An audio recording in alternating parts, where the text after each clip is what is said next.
Sirni awwaalcha Dr. Kabajaa Luba Bal'inaa Saarkaa hojjetaa wangeelaa waldaa warra wangeelaa Makaana Yesuus Itoophiyaa kan turan har'a magaalaa Finfinnee naannawaa Wiingeetitti kan argamu bakka awwaalcha Phexros wa Phaawulositti raawwatamee jira. Lubni Bal'inaa Saarkaa adoolessa 27 bara 2015 addunyaa kanarraa boqotan. Sirni gaggeessaa reenfa Luba Bal'inaa Saarkaa har'a ganama mana amantaa waldaa Makaana Yesuusiin Xooxxoo keessatti bakka amantoonni hedduun argamanitti eegalee paarkii Michoomaa Finfinneetti itti fufuun gaggeeffameera. Namoota sirna gaggeessaa kanarratti argaman keessaa muraasa dubbisnee jirra. Lubni Qannoo Galaan Luba Bal'inaa yeroo ibsan. Lubi Bal'inaan abbaadha. Abbaa nama hundumaati. Nama jaalalaati. Obsa qabu, jaalala qabu, sagalee waaqayyoo itti makuun barbaadani qulqulluudhaan dubbatu isaan wajjin baadiyyaa keessa magaalaa keessa wajjin tajaajileera. Baay'ee abbaa guddaa akka biyyaattis akka waldaattis kan dhabame. Qees Bal'inaa jechuun nama tokko miti. Abbaadha. Raajii barichaati jechuu dandeenya. Angafa hundumaati. Kennaa ayyaanaa isaanirra jiru eenyumaan ayyamsiifatanii kuma isaaniif ayyaana waaqa isaanii kenneen tajaajilu. Qees Bal'inaa nama tokkotti gabaabaadha. Pirezidaantiin warra wangeelaa waldaa Makaana Yesuus Itoophiyaa Luba Yoonaas Iggaazuu akka jedhanitti lubni Bal'inaa Saarkaa hojjetaa wangeelaa cimaa turan jedhan.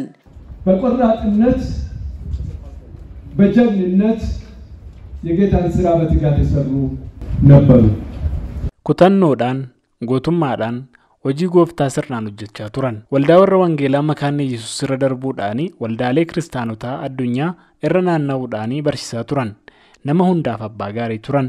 Lubni Bal'inaan waan itti amananiif of kennanii hojjetu. Yeroo hundaa fuulduratti malee of duubaa hin jedhan. Abbaa nama maraa turan. Luba Qannoon itti dabaluudhaan waa'ee Luba Bal'inaa Saarkaa yeroo ibsan dhaloota qaraniiru jechuun eerani. Jaalalaan abbummaadhaan yeroo hundumaa akka abbaa warraa ijoolleetti manaa dheekkamu eenyuun akkasutti dheekkamu namni isaanitti gaddus hin jiru dheekkamsa isaanii hin ifatu hin dheekkamu hin sirreessu hin gorsu hin gargaaru moorii yommuu argatanis nama Qees Bal'inaan yommuu moorii argatanii waan argatan ofii isaaniif qophaan nyaatan nama wajjin nyaatu. Mandara deemanii Ameerikaa yommuu dhaqanii dhufanii biyya alaa kana dhaqanii yommuu dhufanii mandara keessa deemanii namoota hiyyeessa dhaqanii gola dhaqanii 100 200 waan kennuu danda'an dhaqanii deemanii mandara deemanii hiru. Bakka alaa dhufe gandara keessa ka'u namoonni akkas malee Qees Bal'inaan nama ofiisaatii dhokfatanii qobaatti nyaachuudhaaf uffachuudhaaf nama akkas jedhanii waan egzaajireet ta'e hin qabanii namuma waaqayyooti. Kantiibaan bulchiinsa magaalaa Finfinnee Adaanach Abeebee lubni Bal'inaa Saarkaa abbaa dhalootaati. Bara isaaniitti hojii gaarii hojjetanii darban jechuun dubbatan. በምድር ላይ የተወሰነችውን የተሰጠቻቸውን ጊዜ ፍቅርን ዘርተውበታል፣ ሰብከውበታል፣ እውነትን ተናግረውበታል፣ ለእውነት ቆመውበታል። Lafarratti yeroo murtaa'e kennameef keessatti jaalala ittiin barsiisaniiru. Ittiin lallabaniiru, dhugaa ittiin barsiisaniiru, dhugaaf dhaabbataniiru.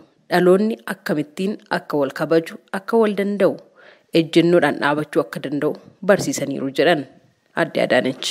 Lubni Bal'inaa Saarkaa bara jireenya isaanii bu'aa bayii hedduu keessa kan dabarsan ta'uu seenaa jireenya isaanii keessatti eeramee jira. Lubni Bal'inaa Saarkaa dhukkubsatanii kan turanii fi torbaan darbee keessa kan addunyaa kanarraa boqotan yoo ta'u, dhalatanii umurii waggaa 82tti du'aan boqotaniiru. Gabaasa sagalee Ameerikaatiif Tsahayi Daamxoo Finfinneerra.